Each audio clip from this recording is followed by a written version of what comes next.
first off, Mike, you know, I want you to get, like, I really appreciate you being here on our call, on our show, because I really got, you could be anywhere and you're spending your time here with us, and I really got how valuable your time is, and I appreciate that. So thank you. Well, thanks. Yeah. And, you know, based on what we talked about last time, I just want to acknowledge you again for the amount of progress I made in my own story, just simply with, 20 minutes with you. So, I think it's a real treat for us to have you here to divulge, your knowledge, and for us to be able to dive in a little bit. And I'll have you introduce yourself, but, just for everybody to warm up, get ready. This is a power hitter. Here we go.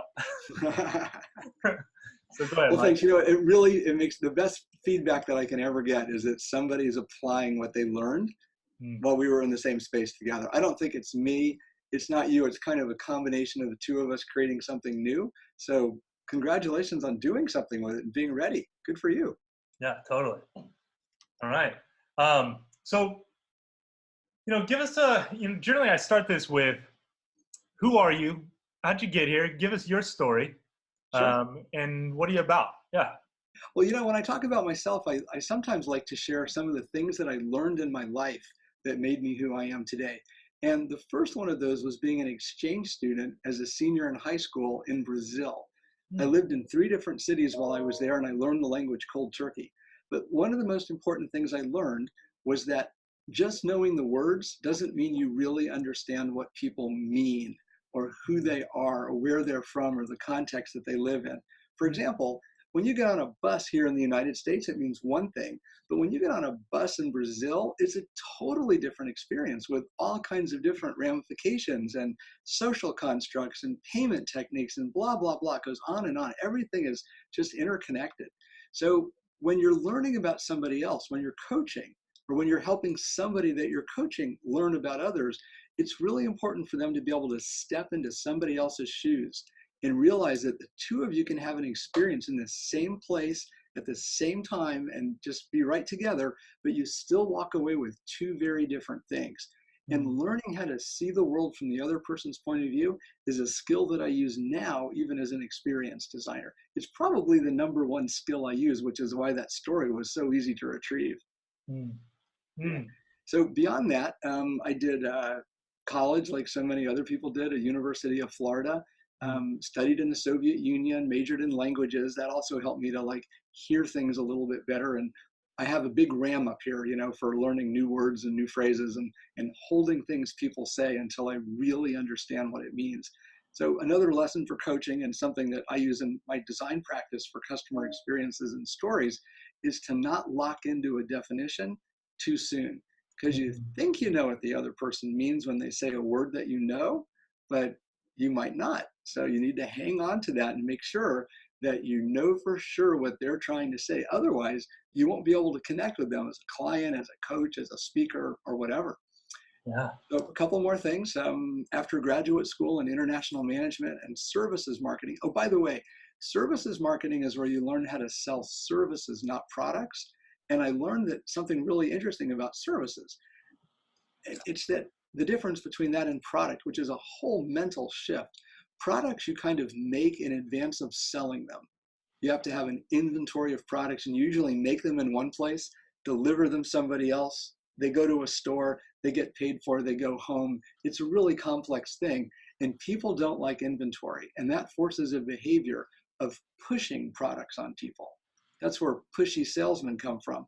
I have to get rid of this car. Let me give you a good deal. Know what I mean? Services are different. You can't inventory a service like a haircut or a shopper meeting or a counseling session. It's co-created when the provider and the client come together. And it's usually based on trust. And the outcome is not the exchange of dollars for a box. The outcome is a transformation. Make me look better, make me feel better, make my teeth whiter, make my heart pump better, whatever it is. So that's what I learned in grad school. And then real quickly, trying to keep this is too long, but keep going. Other things that I learned when I started a digital agency in Atlanta with my partner, we figured out that you never let technology get in the way of a good story. It's always story first, message first, meaning first, impact first, and then you worry about the tools. if you let the tools set your trajectory for what you're trying to do, you're only going to end up like everybody else. It's not going to be you, it's not going to be unique, and it probably won't be meaningful to the person that you're working with. I got to work as an e-visionary for IBM and kind of look at the future, and I fell in love with the future. I'm still just enraptured with all the things that can be, could be, should be. And it's really interesting. So many companies are trying to go forward right now. But to me, one of the most interesting things that's going on is that most people are clinging tenaciously to the past. It's like they hold so tight their knuckles get white because they don't want to let go of yesterday.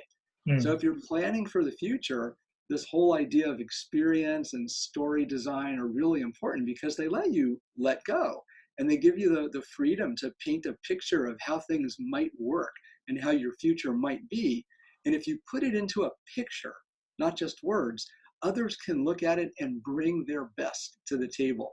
So instead of being mired down in words and different vocabulary like we talked about a minute ago, they can say, oh, I think I see a blank. And they'll fill that in. And that's where the energy for doing something cool, new, and good comes in. And then the last thing is I started this experience design and story company called Story Miners after IBM. So we've been doing that for almost 18 years now. Love it. How was that for a 15-second answer? That was great. That was awesome. And I want to know more. So we can jump into some of the clientele. We're going to get there, like who your clients are, all that stuff. But actually, I want to know story. Give us your definition of story. Like, what is a story? And give us the value. Like, I heard the way to do stories in picture, right? Get people to see it, and then so. But there's so much more you have. So all right.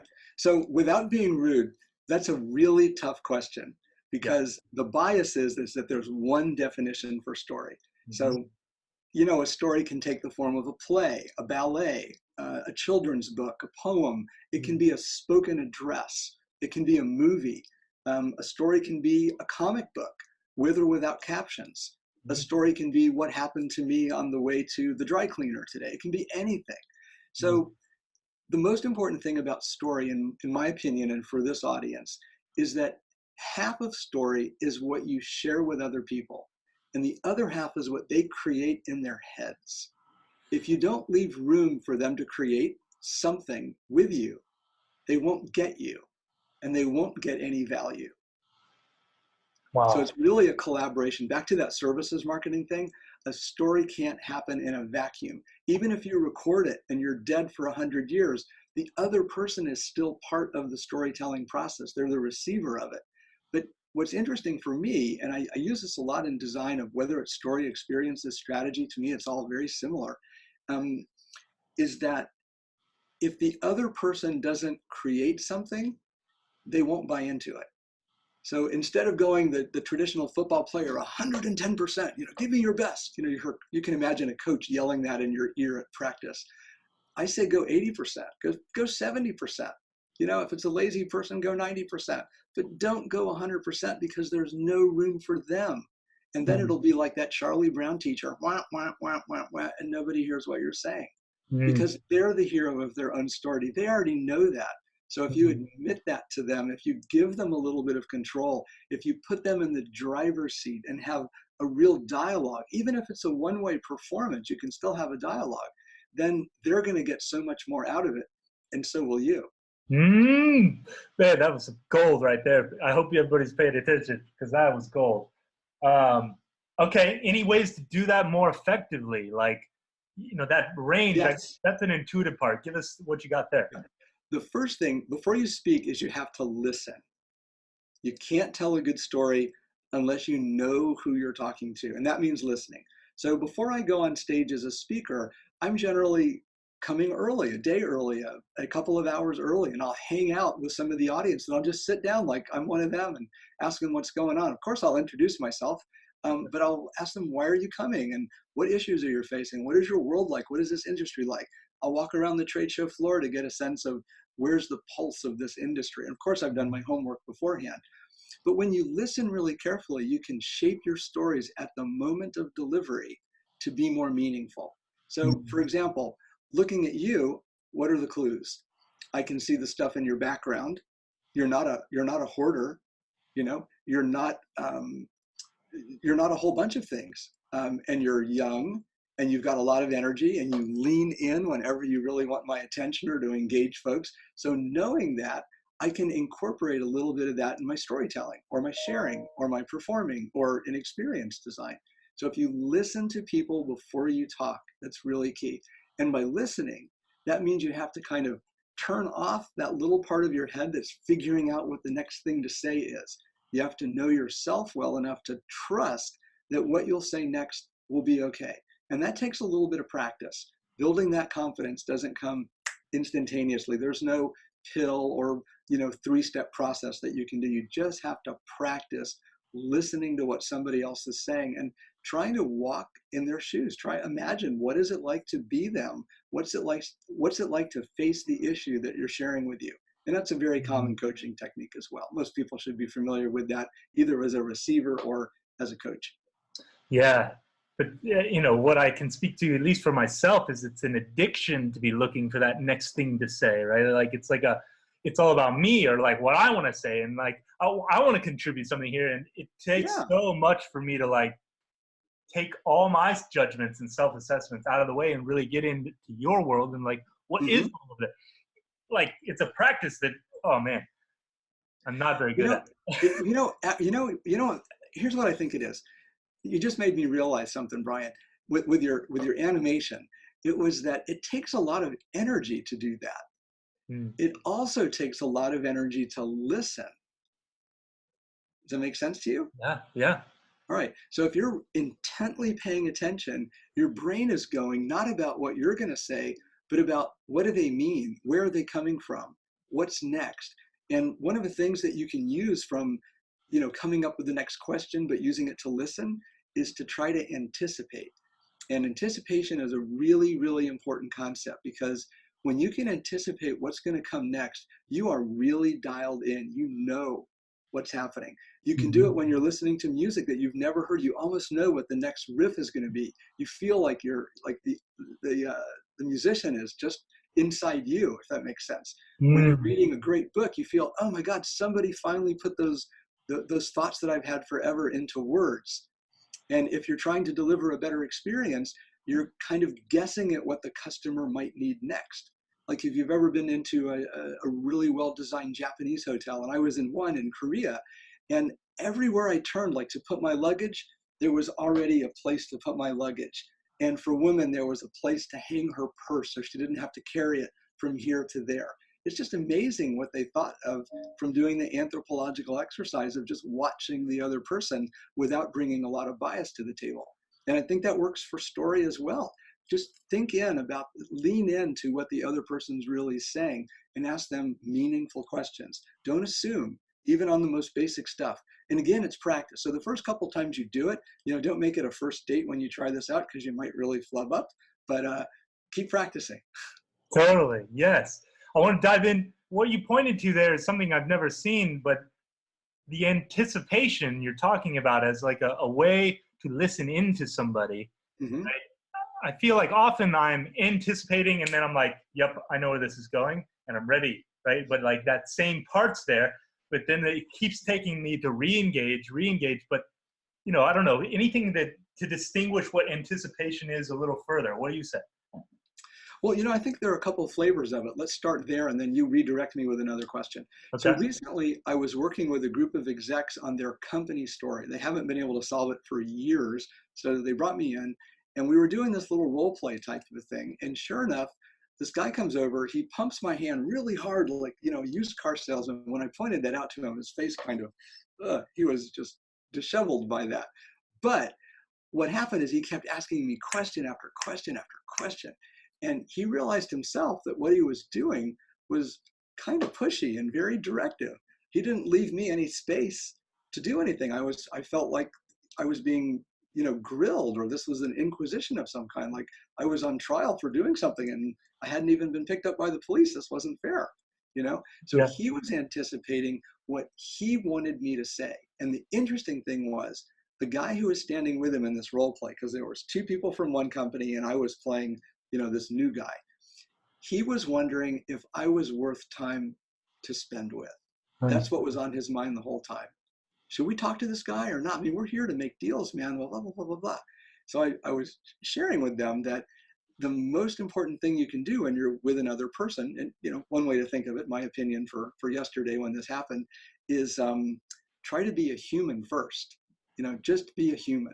Don't bring your agenda. Don't bring your phone. Don't bring all these shoulds and strategies and complex things. Just kind of be with the other person and reflect off of them.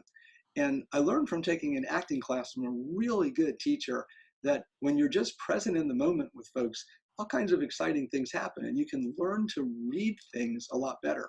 Going back to the Brazil experience, I think I learned it as a kid that you just have to watch and learn and pay attention to everything. You have to look at it fresh every time because there's always more gold to dig out from what's in front of you. Mm. So back to the anticipation thing, you kind of have to train your head, and it's done best by experience, not by somebody telling you what the rule is. There's no best practice. You have to figure some things out for yourself, and this is one of them. So the takeaway to get better at anticipation is twofold. One, listen more regularly and just figure it out for yourself. Don't spend too much time reading what other people think, because it is a bit of a random walk, and I can save you some time. I validated that with a bunch of folks. They all realize you just have to learn that on yourself, by yourself. And then second, learn when anticipation is happening. When are you in that zone? Basketball players and skiers and ballet dancers, they all report this time when they're really in the zone and they don't have to think. It's kind of an extra layer of working with somebody else, but it requires another person to be there.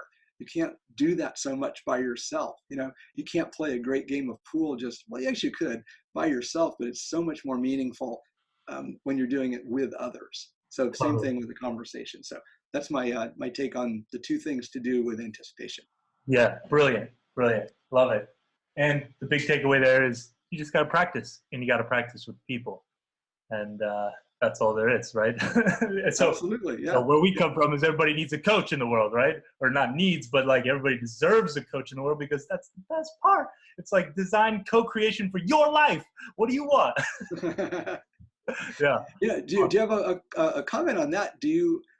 Are there any requirements to start coaching, or is just starting coaching a way to build some experience, lean in on some of these techniques, learn to listen better, and do a little good in the world? Or do you need to do something so you don't do damage first? Ooh, good conversation.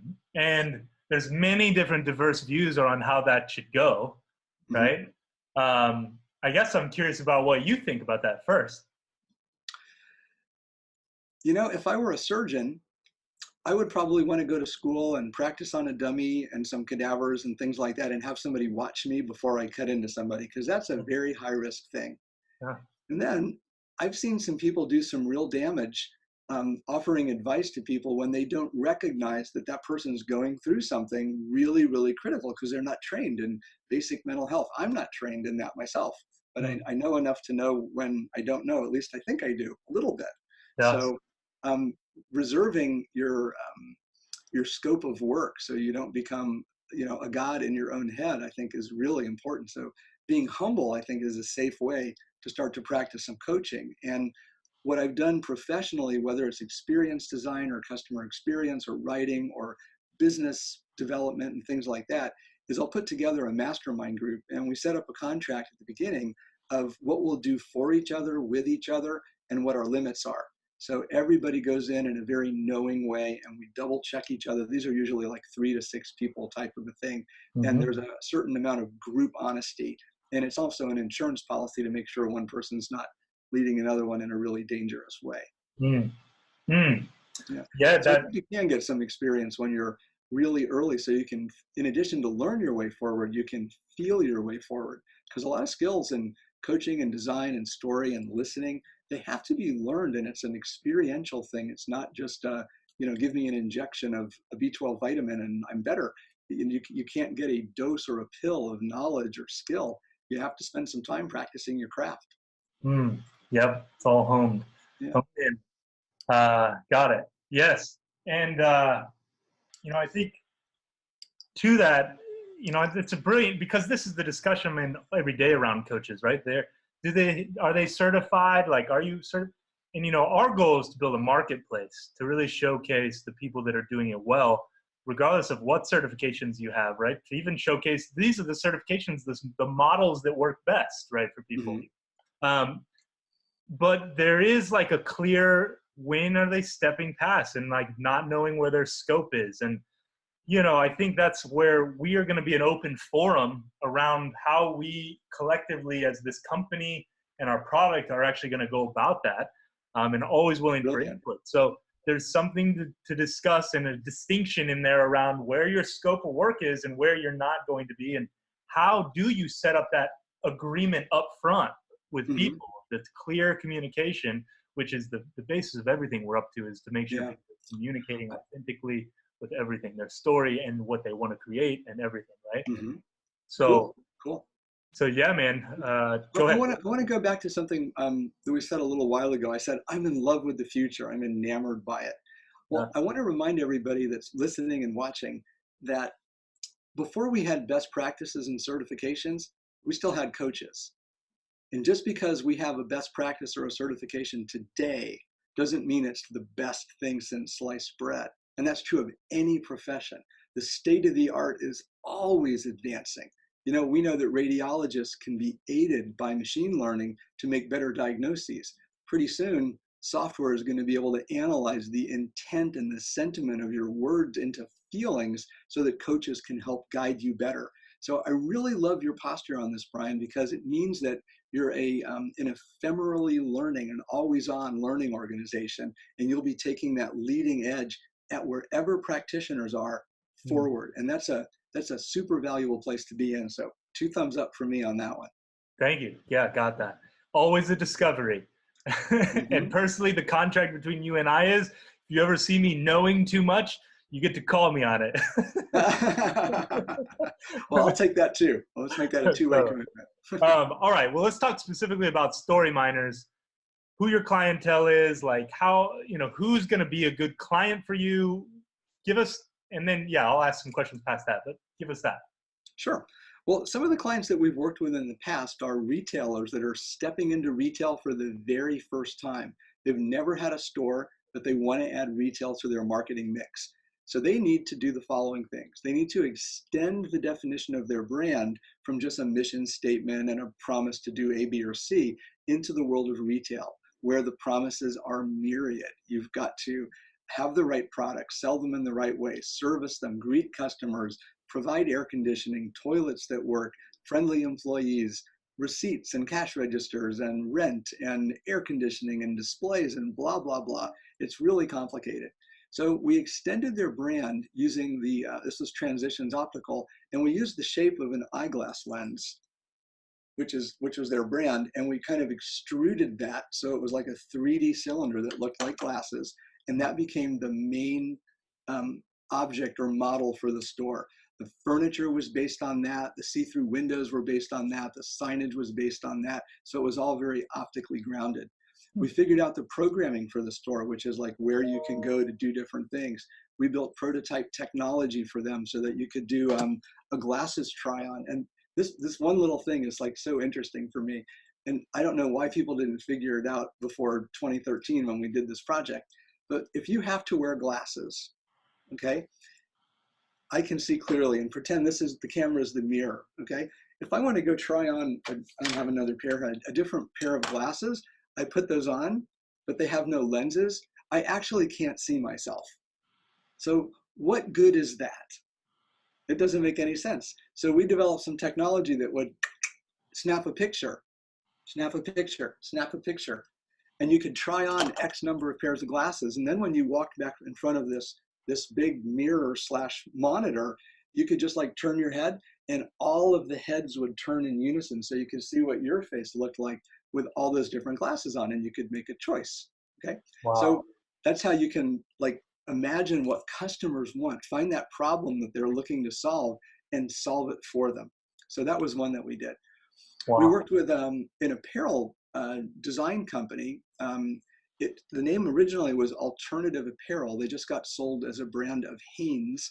And they were struggling as they were growing, because in a good way, because they were experiencing really good growth. They had an amazing culture, but they were trying to find out their why. They had been selling the hand of the fabric, which is a rag merchant. Rag merchant is anybody that sells like foldable clothes. They were selling the quality of the fabric, which was important for the wearer, but more important as shop talk between buyer and seller of retail goods. So we got them to extend the definition of their brand into the world of their clients, and they came up with an amazing reason for being, which was that we exist to help people individuate. We made up that word. Like, how do you become more of yourself? Well, it comes from, in part, from what you wear. So your sense of self-expression comes from what you wear. And we tied the t-shirts to self-expression.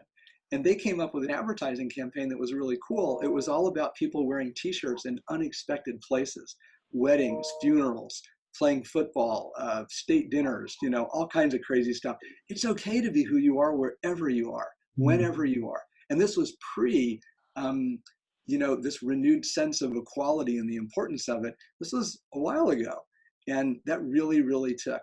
So that was cool. And they did one other thing with this, reason for being, and some of the other work we did for them. They created a brand mafia.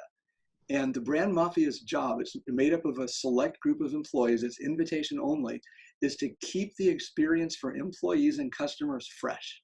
And they meet once a month, and they have a budget, and they just think of really cool things to do to excite their customers and engage their employees and stuff like that. And I love when things like that happen, because it means that the core of the business was set off in the right direction. So that kind of cultural transformation work is something else that you do. And one last thing is, when you design something for a business, it usually influences other things, which is why as story miners, we tend to get sucked into experiences and stories and strategies and stores and all these things, because it really is a governing principle, or a really important idea that, when well stated and clearly exposed, can create all kinds of goodness. And what makes a brand attractive to folks is when the details from all the different areas or touch points of it all kind of make you feel the same way. So it all comes from an emotional alignment, and that's been part of our work for years and years, probably will be into the future, because as humans, we are very complex animals when it comes to emotions. That is awesome. Well, what's very clear is your method of diving into the story, really getting a company to identify with who they are in the world, being able to tell that story starts giving vision to what their customers are wanting and what they want to provide for their customers, right? And opens up that discussion such that all the innovation, all the ideas between all your employees and the leadership, all that's magic is happening. It goes right to the customer's benefit. That's the switch.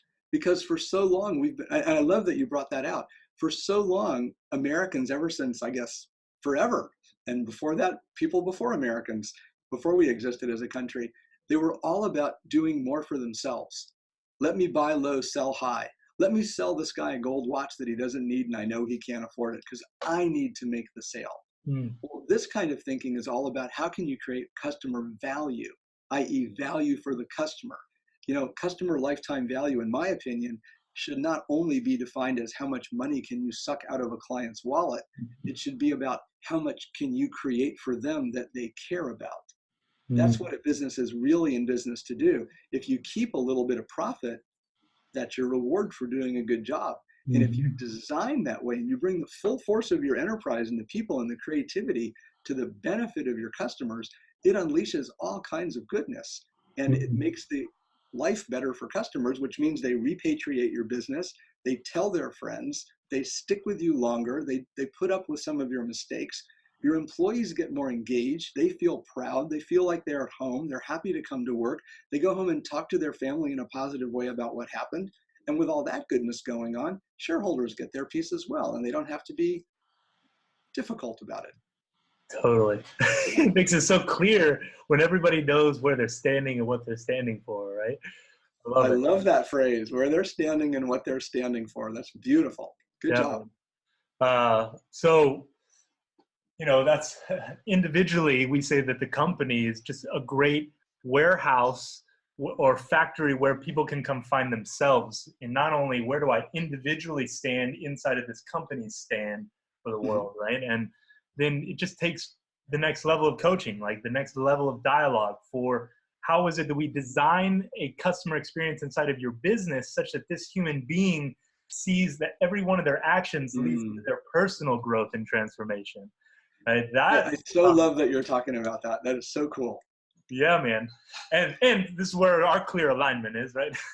so so we'll be in further discussion. And anything else actually you want to say about that? Yeah, absolutely. It's one thing when, let's take a medium-sized company. They've got several thousand employees and maybe 200 in the executive ranks. Those are the ones who usually get coaching first. Mm-hmm. And the way it usually works for companies that are more progressive is they'll get a coach for a certain amount of time for a percentage of that leadership team. And they'll buy like a package. Usually it's got an assessment and some tools and Mm-hmm. one-on-one time and some group time, however it goes. Well, that's kind of interesting. And what's happening is everybody's working independently. Wouldn't it be cool if you could also bring some folks from the front lines, the middle, the top, the board, the customers, the providers and partners, bring them all together and to start to design the tenets of what you want that employee experience to be. Get agreement on that so that it's clear for everyone, it's agreed to, it's transparent, it's right there on the table. And then everybody can start coaching with that in mind. There's a lot more progress that you can make in a lot less time. And it helps people to make the individual decisions that they need to make the biggest contribution for all. That may sound idealistic, but have you ever worked in a business where you felt like you were like in the know, in the zone, and it felt really good? That's what we're talking about. Yeah. Yeah, yeah. And how many businesses have you been in where you feel like you got tons of ideas and you're just not being heard? Or you're in a leadership position and these are the ideas we've made and that's not being followed through with, right? And thank you for saying that, because that is the new positioning at Story Miners. We're soon to release version 4 of our website in 18, 19 years. And it's going to be focused right on that. I've heard so many complaints from people that they can't get their ideas up, that nobody will listen to them, that they've got to prove the ROI, and that's the thing they're trying to fix because that's broken in the first place. Because it's a lot of times it's very biased. It's based on yesterday's capabilities and decisions and hacks of the past. The leaders are feeling the same thing that you just said. They're having a hard time winning support from their employees, getting their ideas across. So what we'll do at Story Miners is not just write stories. We have a lot of people that can write stories: copywriters, PR people, authors, fiction, nonfiction, researchers, blah, blah, blah. But executives don't usually have the benefit of working not with a speechwriter, but with a strategy designer, a business designer, an experienced designer who can help craft the nuances of what they're trying to do into enough detail that people can finally hear what it is these guys and women are trying to say. And then they'll want to lean into it and do something to help it happen. So we think that's a gold mine, and I'm anxious to tap in. We've already done a few assignments, so we're banking a little bit on that notion being correct, and let's see what happens. It is a gold mine. I know the gold, the vein, it's right there. It's there. It's everywhere. Oh man, that's so brilliant. So just to like recreate, you basically come in for your leadership team and have them tell such a compelling story that people can see what it is that we're headed for and why we're headed for. Everybody knows. But the idea is like, oh, that's what we're going to do. And then you open up enough safe space and the forum, if you will, to where people now get to contribute to that idea. Because yeah, the leadership's got an idea, but so much more is to be had by all the employees and the team coming together and like, and we could do this, and we could do this, we could do this. And that is where the innovation is skyrocket for everybody. So I hope you guys, Bingo. I hope you're making a percentage on the game with them. That's how you should structure the partnerships. Absolutely. That was so, I loved your reaction to that. That was so on point. You so get it. And I'm very excited to hear that. Thanks. Totally. All right, man. So we've gone through your clientele. We've gone through that. If this is your platform for the world, what do you want to say? Who are you for, and what do you want to say? Yeah. I don't know if I have anything to say.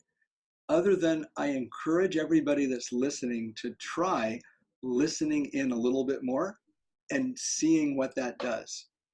And the second thing is try shaping a story with the people that you're working with about the ideal future. And I use the word ideal on purpose and with a certain amount of veracity, because if you try to build a watered down future that you think everyone will accept, they might, but it won't do any good and nobody will like it. The reason that you have these ideas about what the future should be and how it should be ideal lean in against some of the broken infrastructure that you're facing all the time. The same reasons that you can't make progress using the methods that have been created so far are exactly the things that need some adjusting and some tweaking, or sometimes a big whack on the side of the head. So use that idea of future story and collaborating with others to build a shared sense of what the future might be, how it might work, and where you might go with it. But listen first. Brilliant advice. Brilliant. And, I think the only thing I want to add, rather not add. So my next question for you, I suppose. I want to hear that ad, but you can do it later. Well, that's it, really. The listening that I heard, right, and promoting listening, because people will not stop talking, right, about and effusing what they want or what they see, right? Like that's happening all the time. But the only way to actually impact that or align people on a vision is to start listening such that you can manage it and align it. And the leaders of the world are the people who listen best, generally, not just the ones who can take the lead and like they're out there in the front of the battle, but they're the ones that are like, here's why we should go into this battle or play this game all together. And people are like, oh, let's do that. And I think that you're hitting on my core mission of life, which is like the way we're elevating all consciousness for human beings is to play a game. And the universal game is this: you have your wants, dreams, and desires. Let's play for that. And the way we're going to play for that is we're going to pair you up with a partner for your life called a coach. Right? And I promise, you play for your dreams and desires with a coach, and you promote that, and you start getting the value of that, and then you start bringing other people to the conglomerate, if you will, this co-op we're creating. Watch the world transform. Like, it's indubitable. This is the future, and it's going to happen because we start playing for team humanity. I love that concept. That's very cool. Very cool. Yeah. And listening, I got, is the access. And that's what, what you're standing on. Yeah. I can't one up that, and I'm not trying to, but I did remind you of something that I want to share with you from my kids. So like most kids, they come to a point where they just want more toys. Daddy, can I have some more toys? And I said, well, why don't you share with Daniela or share with Calvin, whoever, the kids' friends were. And well, I want more toys. Well, guess what? If you share your toys and they share their toys, you each get twice as many toys. It's about that perspective. So that notion of creating more humanity and bringing out the best in yourself, and one candle lights another without losing anything of itself. There's an additive function that I think a lot of us aren't aware of, or we've forgotten, or we're not allowed to practice. And that's that when you provide service to others as a coach, that's almost a gift for you, because it lets you become a little bit more. It lets them become a little bit more. It's that sharing. There's a certain kind of generative energy that comes from that. It actually is a way to make more options happen for the world. And I think that's super healthy. And I'm glad you're plugged into it. And I'm so glad that you're amplifying this whole thing online. This is very cool. Thanks for making me a part of it. Yeah, absolutely. Absolutely. And even in a more one-on-one basis, I can see I'm going to be having more conversations with you. So let me ask you, is there anything else you feel like you want to put in, or anything we've missed, or, anything else? Other than, getting lucky and having a few people mail me winning lottery tickets or something, I'm good. I'm fine. Okay. Thank All you. right. My last question for you is, what is your favorite question? Wow. It's probably the one that I haven't been asked yet. And that's not a quick answer, that's an honest answer. Because Yeah. I really like to listen and learn about new things. Like my favorite restaurant is the one I haven't been to yet. Favorite place to travel? I haven't been there yet. And I kind of feed on that. Now, that's typical of a designer or an artist or a performer. They Wow. always want to see what's new out there because there is no creativity in the world. There's just creativity around stealing your sources. You're hiding your sources. You know what I mean? So I love to hear new things and new ways of thinking and stuff like that. Oh man, that was So one of my pretty favorite amazing. questions to ask others is like a real, like a, sorry, I lost that. Sorry, say that again. I was just saying that was brilliant, and then you cut out, and I'm like, wait, say it again. I don't know what I said. Oh, you were. I think you were speaking to some other question, but your question, which was your favorite question, is the question. I Yeah, guess that I haven't been asked before. the one you haven't been asked, right? And then I'm thinking like, oh, that's brilliant because I love. Doesn't everybody love questions? And if you don't, Hmm. like, okay, I got it, but maybe you should start. But Yeah, exactly. also then I'm like, okay, but then I want to turn it because I think the way I initially thought about it was, what is the question you like to ask others? Okay, so I was doing an exercise with a group recently, and this just popped out of my mouth. I don't know from where, but I asked them, what is a good day for you like? This was really early in the conversation. This is like right after you say your name, but before you ask like, what do you do for a living and stuff like that. So this is a way to kind of create some intimacy without getting creepy. So Mm. instead of saying like, what do you do for the day or during the day? What's a good day look like for you? What's a good day feel like for you? When you have a great day, what happened? And that's like so open. People can take it wherever they want. And it's not rude. It's almost a magic question because nobody thinks it's creepy. And if you say it with the right tone and truly show some interest, and Mhm. you give it a pause after you ask it and you say it clearly so there's no misunderstanding, because people always fill in the gaps when they can't understand, it makes people think for a minute. And then all of a sudden, you've created this little space that you can both inhabit and be part of. You're co-creating something very, very early. You might be taking a listening posture, a learning posture. You might co-create something. It might be a joke. It could be just fun. Somebody might go, well, I've never heard that before. Oh, I've never asked that before. You know, and it just kind of creates a little bit of a human to human connection, which is one of the things we talked about super early on the Totally. on the show. Yeah. That was gold, man. I love it. You brought in the distinction because the that's the goal for anybody who already knows they want to connect is to build as much intimacy as possible. But there is that line of where it's creepy.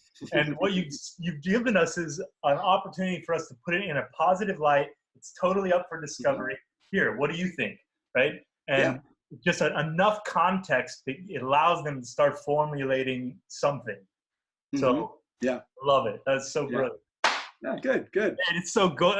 Every time I talk to you, I just get so much. So Oh, thank you so much. I do too. I was asked to talk more this time, but I do get a lot out of it too. So thanks for that. And I'm so excited that you're passionate about this and you're actually working to make a difference. You're kind of living your point of view, and that's so important for people to do. And like you said, it'll attract others, and it starts to create something all of itself. absolutely. Yep. And who Good. knows? We're in the discovery with where it goes. So it's That's all true. about that. All right. Well, Mike, I just want to acknowledge you once again. You have a brilliant mind. It expands my mind, which is how I know when I'm in the presence of greatness is like I become better. Right. So thank you very much for who you are in the world. Storyminers.com. Right. Anywhere else they should find you or prefer to contact you? Or just Google my name, Mike Wittenstein, and you can put that in the video right there. Yeah, we'll do. Maybe on this side. All right. All right. So thanks so much, Mike.